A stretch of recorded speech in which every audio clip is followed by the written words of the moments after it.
Sir, Chirag Paswan Bihar में विधानसभा का चुनाव लड़ेंगे, मुख्यमंत्री बनना है। खैर, मुख्यमंत्री तो 7 जन्म में नहीं बनने वाले। पासवान मैं कहता हूं कि बहुत गिरी हुई राजनीति करते हैं, ओछी राजनीति, तीसरे दर्जे की राजनीति करते हैं, जो उनके पूज्य पिता भी करते थे। न्यूज कॉर्नर पर आपका स्वागत है। मैं रत्नेश पांडे। चिराग पासवान बिहार में विधानसभा का चुनाव लड़ सकते हैं। हालांकि चिराग पासवान ने अभी तक इस बात पर मुहर नहीं लगाई है, लेकिन उनके पार्टी के नेता, खुद उनके जीजा अरुण भारती सांसद हैं, उन्होंने फेसबुक पर बजाबता एक लंबा चौड़ा पोस्ट लिख दिया और इस पोस्ट के आने के बाद चर्चाएं तेज हो गई हैं कि चिराग पासवान बिहार में विधानसभा का चुनाव लड़ेंगे। क्या चिराग पासवान अपने पिता के रास्तों पर चल रहे हैं? क्या उनके पिता रामविलास पासवान भी एक समय बिहार की सत्ता की चाबी अपने पास रखना चाहते थे, वैसे ही ये भी कर रहे हैं? चिराग पासवान की महत्वाकांक्षाएं क्यों बढ़ती जा रही हैं? केंद्र में मंत्री भी हैं, सांसद भी बन गए, 5 सांसद उनके पास हैं, बावजूद इसके बिहार में विधानसभा चुनाव लड़ने की चर्चाएं क्यों हैं? चलिए इस विषय पर बातचीत करेंगे। पूर्व आईपीएस अमिताभ दास सर मौजूद हैं। सर, चिराग पासवान बिहार में विधानसभा का चुनाव लड़ेंगे, मुख्यमंत्री बनना है। खैर, मुख्यमंत्री तो 7 जन्म में नहीं बनने वाले हैं, ये तो मैं अभी से डंके की चोट पर कह रहता हूँ। चुनाव लड़ने के लिए तो स्वतंत्र है, इसमें क्या होगा। देखिए, अभी जो आपने कहा सही कहा। चुनाव उनके जो बहनोई है अरुण भारती, जो जमुई से लोजपा के सांसद हैं, तो उन्होंने एक फेसबुक पर डाला है, एक पोस्ट डाला है जिसकी 2 महत्वपूर्ण बातें हैं। पहली महत्वपूर्ण बात यह है कि चिराग पासवान खुद विधानसभा चुनाव लड़ेंगे आगामी। दूसरी महत्वपूर्ण बात है कि चिराग पासवान सुरक्षित सीट से नहीं लड़ेंगे, सामान्य सीट से लड़ेंगे, है ना, जिससे कि ये संदेश जाए कि वो किसी एक जाति के नेता नहीं है, वो सर्वमान्य नेता है। तो ये 2 बातें हैं। अब इसमें कुछ बातें मैं कहूंगा। देखिए, चिराग पासवान मैं कहता हूं कि बहुत गिरी हुई राजनीति करते हैं, ओछी राजनीति, तीसरे दर्जे की राजनीति करते हैं, जो उनके पूज्य पिता भी करते थे। कैसे सर? वही मैं बता रहा हूँ कैसे। रामविलास पासवान भी, रामविलास पासवान का नाम भी मौसम वैज्ञानिक पड़ गया था। वो मौसम को देख के पाला बदलते रहते थे। सरकार किसी की भी रहती थी, रामविलास पासवान मंत्री रहते थे, है ना। बताइए, ऐसे मतलब दल बदलू या जो बोलिए कि उन्होंने वाजपेयी सरकार से इस्तीफा दे दिया था गुजरात के दंगों के मुद्दे पर, और बाद में मोदी सरकार में मिनिस्टर बन गए थे। समझ जाइए आप। तो राम, और मतलब व्यक्तिगत जीवन में भी जिस तरह से उन्होंने राजकुमारी देवी को छोड़ के रीना पासवान से शादी की। बेचारी राजकुमारी देवी अभी भी उनके गांव शहर बन्नी में एकदम दुखिया बन के जी रही है। तो रामविलास पासवान की भी राजनीति बहुत ओछी और गिरी हुई राजनीति थी, और अपराधियों से भी उन्हें अपार प्रेम था। सूरज भान को कहते थे कि महान समाज सेवी हैं, जो कि सूरज भान बिहार का इतना बड़ा क्रिमिनल है। अब तो रामविलास दिवंगत हो गए। अब जो चिराग पासवान है, उनके जो सुपुत्र हैं, ये भी अपने मतलब पूज्य पिता के ही पद चिन्हों पर है। अब देखिए कितनी बात है चिराग पासवान के साथ। कहते हैं बिहार फर्स्ट, बिहारी फर्स्ट, लेकिन चुनाव में टिकट देते समय बहनोई फर्स्ट। टिकट देंगे अरुण भारती को, उस समय इनको आम कार्यकर्ता की याद नहीं आती है। तो यही परिवारवाद रामविलास पासवान की भी कमजोरी थी। उसमें भी रामविलास पासवान, तो रामचंद्र पासवान, तो पशुपति कुमार पारस, तो चिराग पासवान, तो प्रिंस राज, है ना, पूरा प्राइवेट लिमिटेड था। इनका भी प्राइवेट लिमिटेड ही है। तो एक तो वो बात है। दूसरी बात कि चिराग पासवान के साथ है, इन पर तो गंभीर इल्जाम लगे हैं टिकट बेचने के। जिस तरह से लोकसभा चुनाव में खगड़िया से राजेश वर्मा को दिया गया, या समस्तीपुर से शांभवी चौधरी को दिया गया, इनकी पार्टी के सीनियर नेताओं ने इन पर आरोप लगाया कि टिकट बेच रहे और पार्टी छोड़ दी, है ना। बाकायदा पटना में प्रेस कॉन्फ्रेंस उनकी पार्टी के सीनियर नेताओं ने कहा, और उसका पार्टी छोड़ के चले गए। नेताओं ने, मुझे याद है, रेणु कुशवाहा थी, मुझे लगता है प्रोफेसर अरुण कुमार थे, ये लोग थे, बहुत सारे नेता, बड़े बड़े नेता। और उसमें देखिए शांभवी चौधरी वाले में तो हद हो गई। पहले उनके टिकट का ऐलान किया गया और बाद में वो लोजपा में शामिल, तो हद कर दी आपने।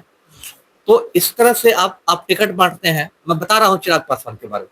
उसके बाद देखिए, चिराग पासवान को भी अपराधियों से उतना ही ज्यादा प्रेम है ना। हुलास पांडे बिहार के खूंखार अपराधियों में है। उसने बरमेश्वर मुखिया की हत्या करवाई। मैंने ही सीबीआई में खबर किया तो सीबीआई ने उसको चार्जशीट किया। वो उनकी पार्टी के संसदीय बोर्ड का अध्यक्ष था, अभी भी शायद है।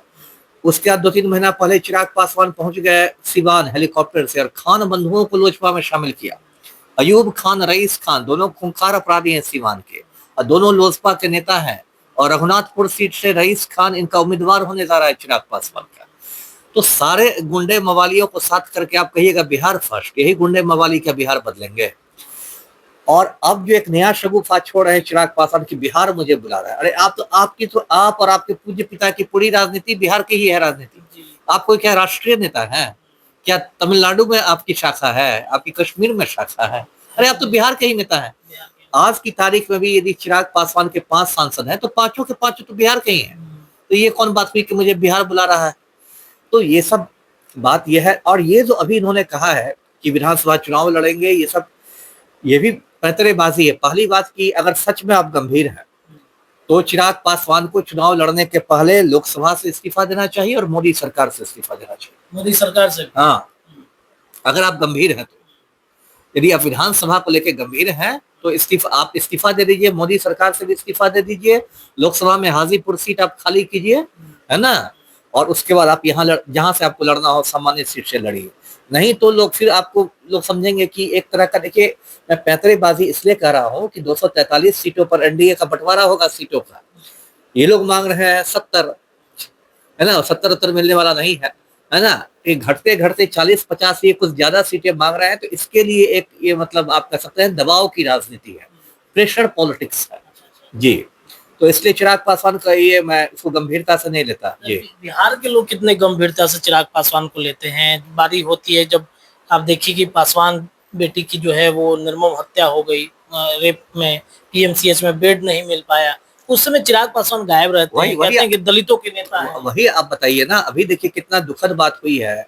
एक मुजफ्फरपुर में एक जगह है कुर्नी में अभी 24 मई को एक लड़की के साथ रेप हुआ और फिर मतलब जो दरिंदे थे उन्होंने उसका पूरा गला वाला काट दिया और बिल्कुल वो मतलब बहुत गंभीर स्थिति में, गरीब लड़की थी। पहले एसकेएमसीएच में ले गया मुजफ्फरपुर में, फिर पीएमसीएच में उसका एम्बुलेंस में 6 घंटे रह गई। बताइए, आप सोचिए, पीएमसीएच जो बिहार का इतना बड़ा सरकारी अस्पताल है उसकी संवेदनहीनता देखिए। एक रेप पीड़ित लड़की दम तोड़ रही है 6 घंटे एम्बुलेंस में, और जब प्रदेश कांग्रेस अध्यक्ष गए राजेश राम तब उनके साथ नोकझोंक हुई है। उसके बाद उसका इलाज हुआ, इलाज क्या होगा, तब तक से मर चुकी थी, कल उससे दम तोड़ दिया।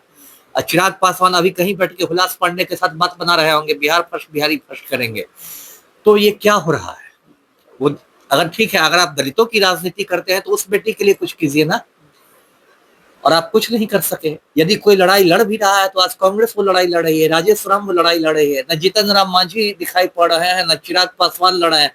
दोनों अपने, जीतन राम मांझी का भी प्राइवेट लिमिटेड चलता है, एक संतोष सुमन है तो मिनिस्टर हैं, तो बहू है दीपा मांझी तो इमामगंज की विधायक हैं, अपने हैं तो केंद्र में है।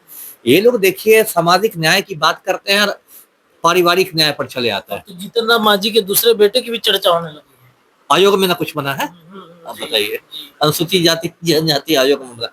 तो ये लोग खाली प्राइवेट लिमिटेड वाले आदमी हैं। इन लोगों को, किसी को आम दलित के दुख दर्द से कोई मतलब नहीं है, खाली अपनी कुर्सी से बचाने के लिए, कुर्सी पाने के लिए लोग दलित कार्ड खेलते हैं जी। चलिए देखिए, तो कुर्सी पाने के लिए दलित कार्ड खेलते हैं। चिराग पासवान के बिहार आने का मतलब सिर्फ और सिर्फ प्रेशर पॉलिटिक्स है। पार्टी में वो चाहते हैं एनडीए में कि सीट ज्यादा से ज्यादा उनको मिले। आपको क्या लगता है? अपनी राय कमेंट सेक्शन में रखिए। जुड़े रहिए न्यूज कॉर्नर पर। बहुत बहुत धन्यवाद।